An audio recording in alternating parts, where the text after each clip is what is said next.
C'est un véritable miroir. Salut, c'est Steven pour tester aujourd'hui le Xperia XZ Premium, mon premier smartphone de chez Sony. J'en avais jamais utilisé, du coup c'est super intéressant pour moi de tester leur nouveau haut de gamme pour 2017. 2017 peut-être, mais les énormes bordures d'écran en haut et en bas du XZ Premium nous ramènent des années en arrière, alors que la tendance du moment est clairement aux bordures réduites au maximum. On l'a bien vu avec LG, avec Samsung, et aucun doute qu'Apple suivra en septembre avec le nouvel iPhone, donc un choix de design un petit peu bizarre de la part de Sony. Du coup, le smartphone est imposant en main et même un petit peu lourd avec ses 195 grammes. En plus de ça, j'aurais aimé des bords un petit peu plus arrondis. C'est pas toujours très agréable dans la paume de la main. C'est dommage parce que le dos est vraiment classe et il mérite son nom premium avec cette face brillante qui prendra inévitablement les traces de doigts, mais qui permet d'avoir constamment un miroir dans sa poche. Ce design, clairement, il va pas faire l'unanimité. Soit on aime pas du tout. Moi, je vous avoue que j'aurais quand même préféré quelque chose de plus compact. Par contre, les filles à qui j'ai prêté ce téléphone quelques instants ont trouvé vraiment excellent le dos avec son effet miroir.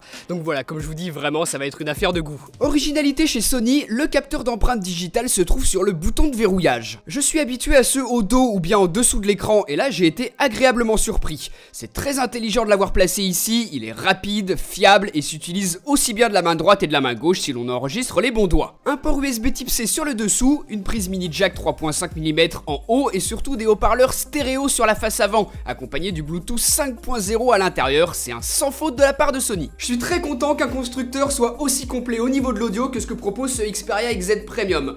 Il est peut-être un poil faible au niveau des haut-parleurs et c'est dommage parce qu'avec des bordures aussi énormes en bas et en haut, juste au niveau des haut-parleurs, je m'attendais vraiment à qu'il y ait du lourd derrière pour envoyer vraiment un gros son. Et au final, pas tant que ça, mais bon, je suis pointilleux là-dessus, c'est vraiment parce que tout le reste est excellent. Compatible Hi-Res si l'on a la bonne source et le bon casque évidemment, il prend aussi en charge la technologie LDAC, donc aucune perte de qualité audio lorsque vous utilisez une enceinte Bluetooth par exemple. Ça a l'air de rien, mais c'est une grosse avancée. Le stockage de 64 Go de base est extensible par carte micro SD, ça c'est bien, c'est toujours pratique de pouvoir le faire si on le souhaite, mais par contre, le tiroir SIM, lui, est vraiment pas évident à sortir. Petit détail, c'est pas du tout gênant, on change pas de carte SIM tous les jours. Finalement, le seul petit truc qui manque, c'est la recharge sans fil. Je sais que certains s'en fichent totalement, moi je trouve que c'est toujours un petit plus sur un smartphone, et j'avais par exemple apprécié de l'avoir sur mon Galaxy S8. Le premier écran 4K HDR sur un smartphone, c'est ce qu'a annoncé Sony pour ce Xperia XZ Premium, et c'est vrai que c'est magnifique. C'est l'un des écrans IPS LCD les plus agréables à utiliser que j'ai testé jusqu'à présent. La plupart du temps, sur l'écran d'accueil, dans les applications, le smartphone affiche du Full HD 1080p, pour ne passer en 4K que lorsque le contenu est adapté, sur Amazon Prime Video ou sur YouTube par exemple. Il faut avouer que c'est quand même bien sympa d'avoir cette possibilité, mais Sony mise davantage sur l'avenir puisque pour le moment très peu d'applications proposent du vrai contenu en 4K. D'ailleurs, pour être exact, dans la réalité, ce XZ Premium a une définition maximale de 3840 par 1470 pixels. C'est donc pas de l'Ultra HD et encore moins de la 4K. Donc un peu dommage d'avoir triché là-dessus, mais dans la pratique on s'en fout. Ça reste un écran magnifique, il est super agréable à utiliser, les angles de vision sont très bons et la luminosité maximale également. C'est même très simple, c'est l'un des meilleurs smartphones que j'ai utilisé le plus facilement en plein soleil. Enfin, de base, les couleurs sont très justes. Moi, pour tout vous dire, je les ai même laissées comme elles sont réglées par défaut, mais sachant que vous pouvez modifier tout ça dans les réglages du téléphone. Protégé par du Gorilla Glass 5 à l'avant et à l'arrière, certifié IP68 pour la résistance aux poussières et à l'eau, ce Xperia XZ Premium embarque également les meilleures caractéristiques techniques du moment. Sony l'a gonflé à bloc et le résultat donne un smartphone incroyablement fluide quoi que l'on fasse. C'est un vrai plaisir de l'utiliser, on fait tourner des dizaines d'applications en arrière-plan sans aucun problème et j'ai été très surpris de voir qu'il ne chauffe que très légèrement quand on lui en demande beaucoup de puissance ou alors pendant que l'on joue à un jeu de manière prolongée, c'est parfait. L'interface est très classique, c'est Android Nougat 7.1.1 avec la surcouche de Sony par-dessus, assez légère pour qu'on ne s'éloigne pas trop d'Android stock. Rien de superflu, c'est même plutôt sympa à utiliser même si le menu réglage est pas toujours très logique dans son organisation. Au niveau de l'autonomie, j'avais franchement des doutes parce qu'avec une batterie de 3250 mAh, mais vu la qualité de l'écran et la puissance du smartphone, je donnais pas trop cher de sa peau, mais au final, elle est plutôt bien gérée. Je tiens très facilement la journée lorsque je l'utilise de manière intensive et plusieurs fois, je suis monté jusqu'à 2 jours lorsque je l'utilise beaucoup moins. En cas de besoin, on a également un mode stamina qui permet de désactiver certaines fonctionnalités du téléphone pour préserver la batterie, mais très honnêtement, moi je l'ai quasiment jamais utilisé. Sauf pour tester en fait, parce que même en jouant longtemps à des jeux ou en filmant de manière prolongée, la batterie tient très bien le choc et finalement le moment où elle se décharge le plus, c'est lorsqu'on regarde longtemps des vidéos.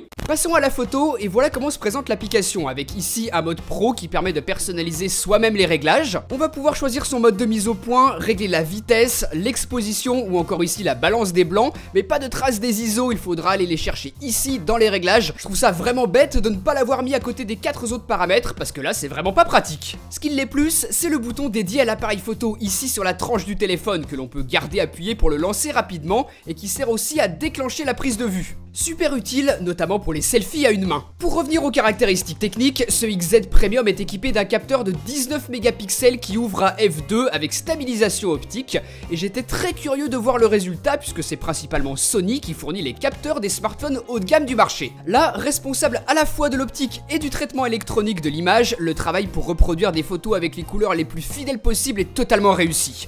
J'apprécie vraiment cette justesse, aussi bien en plein jour qu'en basse luminosité. Couleur très juste, mais rendu général moins satisfaisant que ce qu'est capable de proposer Samsung ou Apple en basse luminosité, où là sur ce XZ Premium du bruit électronique apparaît rapidement. Trop de mégapixels et une ouverture pas assez grande, ça ne pardonne pas en basse lumière. C'est pas pour autant un mauvais photophone, mais il n'arrive pas à dépasser ni même à égaler ses principaux concurrents aujourd'hui. La caméra frontale est capable de filmer jusqu'en Full HD 1080p. On a 13 mégapixels à l'avant, donc théoriquement on aurait pu monter un petit peu plus haut que ça. C'est même dommage de ne pas avoir plus, mais bon, c'est comme ça. Mais par contre, un point que je mentionne rarement pendant mes tests de smartphone, mais que j'ai particulièrement remarqué ici, et je tenais à le préciser, le micro est vraiment bon. Bon par rapport à ce que proposent habituellement les smartphones, bien évidemment. Mais voilà, c'est un bon point et c'est toujours important en vidéo d'avoir un bon son. Par contre, l'autofocus en frontal lorsque l'on filme, je le trouve pas toujours très bon. Là, vous verrez ce que ça donne, mais des fois, je trouve qu'il fait le point un petit peu à côté de moi. C'est un peu gênant finalement, c'est pas terrible. Et sinon, la stabilisation, elle est évidemment logicielle en frontal. Vous voyez ce que ça donne. Là, encore une fois, c'est pas génial, c'est pas bon. C'est pas mauvais non plus, c'est au niveau de ce que sont capables de faire les smartphones aujourd'hui. La vidéo avec la caméra arrière est beaucoup plus intéressante. On est capable de monter jusqu'en 4K entre guillemets, en réalité de l'Ultra HD 3840 par 2160, mais ce qui est vraiment intéressant c'est la très bonne stabilisation qu'a appliqué Sony. On a une stabilisation optique et à mon avis ils en rajoutent une couche logiciellement par dessus, ce qui fait que on a un rendu très propre, c'est vraiment stable. Sous Android c'est même carrément le plus stable que j'ai jamais testé. Par contre, autre absurdité de l'appareil photo, on ne peut pas directement filmer en 4K dans cette vue vidéo. Il faudra aller dans les applications et sélectionner la 4K. Vraiment pas rapide. Venons-en maintenant au mode super slow motion, capable de filmer jusqu'à 960 images par seconde. C'est incroyable. Ça permet de faire des ralentis vraiment impressionnants, mais par contre la qualité sera limitée à de la HD 720p. En mode super ralenti, on déclenche l'enregistrement et ensuite au moment souhaité on appuie sur ce bouton pour capter un tout petit peu plus d'une seconde en super slow motion à 960 images par seconde justement. On pourra appuyer plusieurs fois dans une même vidéo et là regardez, je vous montre l'exemple que j'ai fait, vitesse réelle et là vitesse ralentie. Donc il y a ce moment bien précis que l'on a souhaité capturer qui est ralenti et ensuite la vidéo repart à pleine vitesse. C'est vraiment sympa de s'amuser avec ce mode super slow motion. Et si vous avez des animaux ou alors si vous allez souvent à des événements sportifs, vous pourrez obtenir des résultats qui sont vraiment géniaux. La seule difficulté ce sera d'anticiper l'action que l'on voudra au ralenti puisqu'il faudra pile poil appuyer au bon moment sur le bouton. On ne peut pas enregistrer une vidéo et ensuite choisir quel passage on voudra au ralenti et quel passage on voudra à vitesse réelle. Non, ça se passe pas comme ça, il faut appuyer précisément sur le bouton ralenti pour capter pile poil le passage que l'on voudra ralentir. Dans la pratique, c'est vraiment pas évident et on se retrouve souvent avec des ralentis qui ne sont pas comme on les aurait imaginés. Soit ils démarrent un petit peu trop tôt, soit un petit peu trop tard, parce que la fenêtre de tir est super courte. Oubliez aussi les vidéos au ralenti en soirée. À cause de la fréquence d'image élevée, il faudra une très bonne source de lumière. Mais pas non plus n'importe laquelle, le scintillement des lampes par exemple rendra la vidéo totalement regardable. C'est donc quasi exclusivement pour un usage en extérieur. Et au final, beaucoup de contraintes pour un résultat qui est certes vraiment cool, mais je pense que c'est finalement plus un gadget qu'une fonction importante, et c'est dommage. Au final, je sais pas trop quoi penser de ce smartphone. D'un côté, je suis déçu par rapport à mes attentes sur les performances en photo et en vidéo, sachant que Sony est un expert dans le domaine.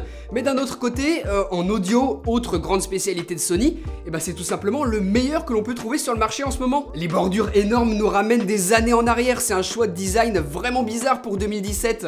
Mais à côté de ça, le bouton avec le capteur d'empreinte digitale est très bien pensé. Le bouton dédié pour l'appareil photo également, super utile. En soi, c'est un bon smartphone, sauf que Apple, Samsung, Huawei ou même LG ont sorti de très bons smartphones et que la concurrence est énorme. Ce qui est certain, c'est que vendu quasiment 800 € pour son lancement, il est trop cher pour ce qu'il offre. Faut patienter, ça va bouger, parce qu'il y a quand même plein de bonnes choses sur ce smartphone, donc s'il y en a certaines qui vous ont séduite, si vous vous dites ouais il m'intéresse, je le veux, et bah attendez un petit peu, attendez qu'il baisse de prix ou alors trouvez-le en promotion, et comme d'habitude de toute manière je vous mettrai un lien juste en dessous en description de vidéo si vous avez envie de l'acheter. En tout cas, voilà ce que j'en ai pensé. Comme d'habitude, si vous avez aimé ça, pensez à lâcher le petit pouce bleu qui fait plaisir, vous pouvez aussi cliquer juste ici sur les petites vignettes pour voir d'autres de mes vidéos, et moi je vous dis à très bientôt pour une prochaine. Allez, salut!